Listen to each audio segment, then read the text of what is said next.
Hello guys. Chapter 2 class 12 inverse trigonometry function. सबसे पहले इसमें हम समझते हैं, जैसे क्लास 10th में भी पढ़े थे हम लोग, ट्रिगोनोमेट्री फंक्शन क्या होता है। तो sine cos tan cosec sec cot, ये ट्रिगोनोमेट्री फंक्शन होता है। जैसे साइन का रेसिप्रोकल आपका कॉसेक हो जाता है, कॉस का सेक और टैन का कॉट। उसी प्रकार अब हमें 12th में क्या पढ़ना है, इन्वर्स ट्रिगोनोमेट्री फंक्शन। तो सबसे पहले समझते हैं कि इन्वर्स होता क्या है। जैसे कि साइन एक्स इक्वल टू कहीं दिया हुआ वाई, अगर हमें यहाँ से एक्स का वैल्यू निकालना हो तो साइन जब उस पार जाएगा तो क्या बन जाएगा, वही इन्वर्स बन जाएगा। सिमिलरली अगर tan x equal to y है तो यहाँ से भी अगर x निकालेंगे तो tan को जब उस पार भेजेंगे तो वो इन्वर्स बन जाता है। अब ये मेन आपका 6 इन्वर्स फंक्शन होता है। Sine inverse x, cos inverse x, tan inverse x, sine का रेसिप्रोकल कॉस एक्स, कॉस का सेक, tan का कॉट। अब जैसे इसको एक और एग्जांपल के द्वारा समझते हैं। जैसे मान लेते हैं कहीं पे दिया गया है x into y equal to 5, तो यहाँ से हम अगर y का वैल्यू फाइंड करते हैं तो 5x जो मल्टीप्लाई में है इधर आएगा तो क्या आएगा, इसके डिवाइड में आएगा, नीचे आ जाएगा। फिर 5 को रहने देते हैं और x जो नीचे है इसको अगर हम ऊपर ले जाना चाहेंगे तो क्या हो जाएगा, ये x इन्वर्स हो जाएगा। अब इसको ट्रिगोनोमेट्री फंक्शन में देखते हैं क्या होगा। सो जैसे कि अगर हम कहीं पे देखते हैं कि साइन एक्स इक्वल टू अगर लिखा हुआ है 1/2, तो बताइए यहाँ पे x का वैल्यू क्या होगा। तो देखिए ये साइन एक्स इक्वल टू 1/2 है, तो x इक्वल टू साइन उधर जाएगा तो क्या हो जाएगा, इन्वर्स हो जाएगा। क्या हो जाएगा, साइन ये आपका इन्वर्स में चला गया और 1/2 इस तरीके से हो गया है। ठीक है। और हम यहाँ पे अगर हम x का वैल्यू फाइंड करना चाहे तो साइन इन्वर्स 1/2 जो होता है, साइन में कितना का वैल्यू होता है, कितना डिग्री का वैल्यू होता है, तो साइन 30 का वैल्यू होता है। साइन 30 डिग्री का वैल्यू होता है। तो साइन से साइन इन्वर्स कैंसिल हो जाएगा, यहाँ पे 30 का वैल्यू आ जाएगा।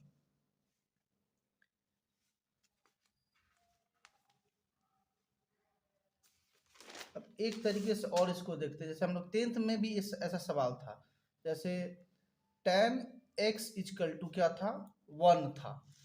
तो इसको कैसे सॉल्व करते थे हम लोग, तो tan x इक्वल टू 1 को क्या लिखते थे, tan 45 का वैल्यू होता है ना, और 45 को क्या लिखते हम लोग, π/4 है ना। tan से tan कैंसिल हो जाएगा, x इक्वल टू क्या हो गया, π/4। इस तरीके से हम लोग वैल्यू फाइंड करते थे है ना। 10th में भी करते थे और 11th में भी कुछ हुआ है, वैल्यू आया है इस तरह से फाइंड करने के लिए। तो इस तरीके से हम लोग वैल्यू को फाइंड करते हैं। तो यहाँ पे भी कुछ इस तरह से ही हमको प्रिंसिपल वैल्यू निकालना होता है। तो उससे पहले हम कुछ फैक्ट्स लोग और भी जान लेते हैं। जैसे कि ट्रिग्नोमेट्री वैल्यू भी यहाँ पे 10th क्लास का जो 30 डिग्री, 60 डिग्री, 45 डिग्री का जो वैल्यू था वो भी पूरा याद होना चाहिए अच्छे से, तभी इसमें बन जाएगा। तो देखते हैं इसमें, उससे पहले एक चीज़ समझ लेते हैं कि ट्रिग्नोमेट्री वैल्यू जो 10th में हम लोग पढ़े थे वो क्या होता है, 30 डिग्री, 45 डिग्री। और यहाँ पे एक पाई जो आता है ना, पाई का वैल्यू यहाँ पे 180 डिग्री होता है। ठीक है, पाई जो होता है रेडियन में ना, ये पाई रेडियन है और ये डिग्री हो गया, ये डिग्री हो गया, एक रेडियन हो गया। तो पाई का मतलब होता है 180 डिग्री। ठीक है। अगर आपको 30 डिग्री का वैल्यू पता करना हो कितना आएगा, तो कैसे निकालेंगे, तो 30 डिग्री का वैल्यू के लिए हम लोग क्या करेंगे, π/180 इंटू में कर देंगे 30। 30 से कट जाएगा कितना टाइम्स में, 6 बार में, यानी कि 30 डिग्री को क्या लिख सकते हैं हम लोग, π/6। ठीक है। उसी तरह अगर हमको 60 डिग्री का फाइंड करना हो रेडियन वैल्यू, क्या आ जाएगा, तो उसी तरह करेंगे π/180 इंटू में 60 कट जाएगा 3 बार में, कितना आ जाएगा ये, π/3। इस तरीके से हम लोग रेडियन वैल्यू फाइंड कर लेते हैं। ठीक है।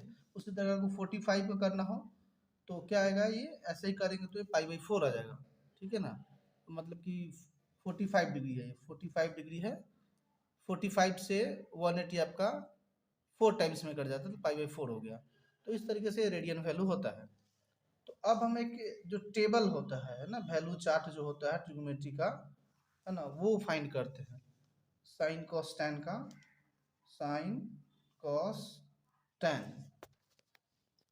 अब इसमें जैसे कि हम लोगों को क्या क्या वैल्यू फाइंड करना होता है, तो मेनली देखते हैं पहले हम लोग 0 डिग्री हो गया, उसके बाद 30 डिग्री, फिर 45 डिग्री, 60 डिग्री और 90 डिग्री। ये आपका इम्पोर्टेंट है, ये इसमें काम करेगा, इसमें इसलिए बता दिया जा रहा है। तो सबसे पहले साइन का वैल्यू पूरा फाइंड कर लेते हैं। तो उसके लिए हम काउंटिंग कर लेते हैं, 0 1 2 3 4, है ना। सब में 4 से डिवाइड लगा देते हैं, 4 से टोटल में डिवाइड लगा देना है और सब पे रूट कर देना है, अंडर रूट कर देना है सबको, ठीक है, अंडर रूट कर देना है। आपका 30 का वैल्यू निकल जाएगा। ठीक है, 0/4 क्या हो जाएगा, 0 हो जाएगा। 1/4 का रूट क्या होगा, तो 1 का रूट 1 और 4 का रूट कितना आएगा 2, ठीक है। 2 से 4 आपका कट जाएगा 2 बार में, ठीक है। तो ऊपर में बच जाएगा 1, 1 का रूट 1 और नीचे में रूट 2। इसका हो गया आपका रूट 3 और 4 का रूट कितना निकल जाएगा आपका 2 निकल जाएगा। 4 से 4 1 टाइम्स में कैंसिल, 1 का रूट 1। आपका साइन का वैल्यू निकल गया। कॉस का क्या होगा, तो उसको ही पलट देंगे, 1 यहाँ आ जाएगा, रूट 3/2 इधर आ जाएगा, 1/2, फिर 1/2 और लास्ट में 0 इधर। टेन, टेन जो होता है वो साइन और कॉस का डिवाइड होता है, साइन बाई कॉस करेंगे तो टेन निकल जाएगा। 10th में भी पढ़े थे एक फार्मूला टेन थीटा का, साइन थीटा अपॉन में कॉस थीटा, ठीक है।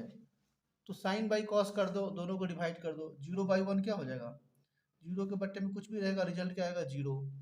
इस दोनों को जब डिवाइड करोगे ना तो 2 2 कट जाएगा, 1/√3 हो जाएगा। सेम चीज़ है तो डिवाइड में 1 हो जाएगा। इसको जब डिवाइड करेंगे तो 2 2 कट जाएगा, केवल √3 हो जाएगा। 1/0 क्या हो जाता है, नॉट डिफाइंड, इन्फिनिटी। उसी तरह अब कॉट का निकाल लेते हैं, सेक का निकाल लेते हैं और कॉसेक का निकाल लेते हैं, ठीक है। कॉट जो होता है टैन का अपोजिट हो जाएगा, ठीक है। ये इस तरह से हो जाएगा, ये यहाँ पे चला जाएगा और ये 0 इधर चला जाएगा। उसके बाद सेक जो होगा वो कॉस का उल्टा होगा, कॉस का रेसिप्रोकल हो जाएगा ना, तो 1 का रेसिप्रोकल 1 ही होगा। ये पलट जाएगा, √3/2 है तो क्या हो जाएगा 2/√3 हो जाएगा। ये 1/√2 है तो ये भी पलट जाएगा, √2 ऊपर हो जाएगा, 1 नीचे, कोई वैल्यू नहीं है 2। और ये 0 है ना, तो 1/0, 0 जब भी नीचे आएगा तो नॉट डिफाइंड हो जाएगा। फिर कॉसेक जो होगा, सेक को उलट दीजिएगा तो कॉसेक का निकल जाएगा, इन्फिनिटी 2√2, 2/√3 और 1 यहाँ। तो इस तरीके से ये वैल्यू आपका 10th में भी पढ़ना था, ठीक है। तो वहाँ भी आपको मिल जाएगा देखने को, वहाँ से भी आप इसको याद कर सकते हो। तो अब इस वीडियो में इतना ही रहने देते हैं। फिर उसके बाद प्रिंसिपल वैल्यू कैसे निकलते हैं उससे पहले हमको डोमेन रेंज पढ़ना होगा, ठीक है। ये इन्वर्स ट्रिग्नोमेट्री फंक्शन का है। तो नेक्स्ट क्लास में फिर मिलते हैं, थैंक यू।